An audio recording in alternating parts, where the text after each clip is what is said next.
The elderly population is the fastest growing segment in North America. In the next 10 years, 1/4 of the population will be aged 65 years and older. As the numbers grow, it is more important to pay close attention to how society views and feels about them. We really do need to see them for the beauty that they are, for the gift that they give back to us. There's so much wisdom in them. There's so many stories. There's many reasons why we should value our seniors. One, they're still contributing citizens. They're still going to the grocery store. They're still going to the movies.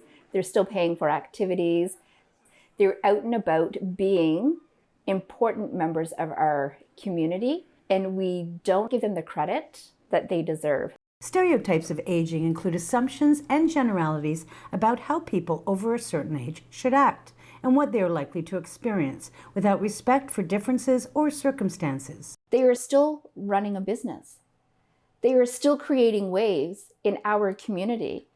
70 is not old at all. Give them the respect and dignity that they deserve and have earned.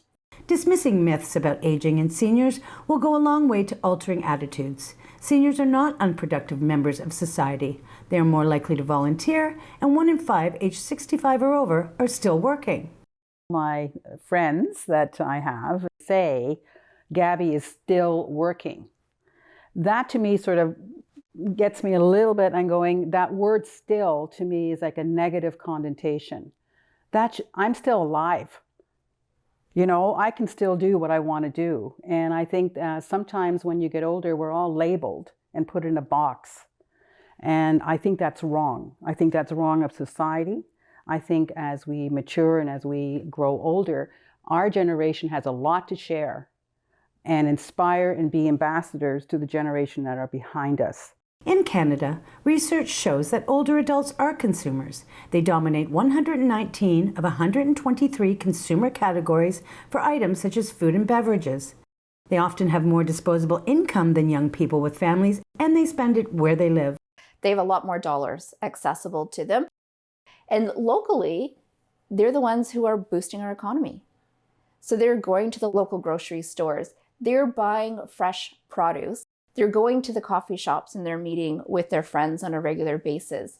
They're joining seniors clubs and there's membership dues that they're paying so that our buildings can stay fluid with that cash flow. And then those senior groups are planning trips.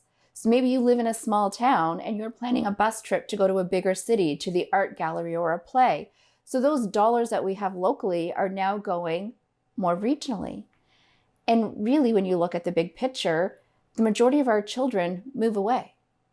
So our dollars are stretching Canada-wide as they go visit family.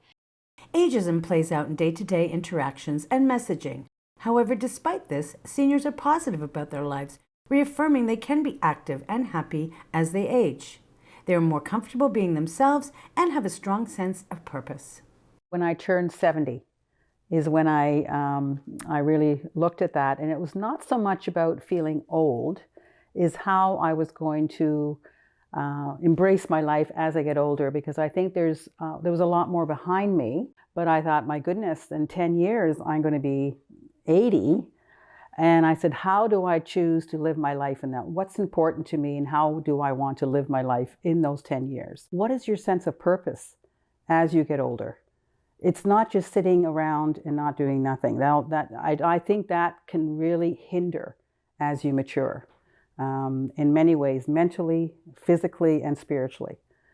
So I enjoy the fact that I'm very blessed over the years to be as active as I am. Living in a world where youth is valued over old age, seniors are often negatively stereotyped. Major social institutions are largely behind these negative attitudes, particularly mass media advertising. I believe that marketers are smart. They're marketing for dollars. They're not marketing for the value of the human being behind those dollars. And I think if they truly were marketing for the value of the human being, they wouldn't be depicting as older people. So if I go on to my social media and I Google things about seniors all the time, I could not tell you how many ads I have coming across for end of life, for funeral planning, for senior life insurance. It's an important aspect to a senior's life, But where are the cruises that are designed for 50 plus, 55 plus, or 70 plus? Where are those vacations? Like, there's so much more to our seniors that it's not all about funeral life insurance. Really, let them live. It is not just the money value seniors contribute, it is the non-money value. They have a wealth of knowledge to share, and relationships between people of different generations means that information is shared both ways. I think we have a lot to contribute to the younger generation because of our life experience. And I really believe the intergenerational aspect, because we can learn from the younger generation as well. It's a two-way road. For WPBS Weekly, I'm Gail Paquette.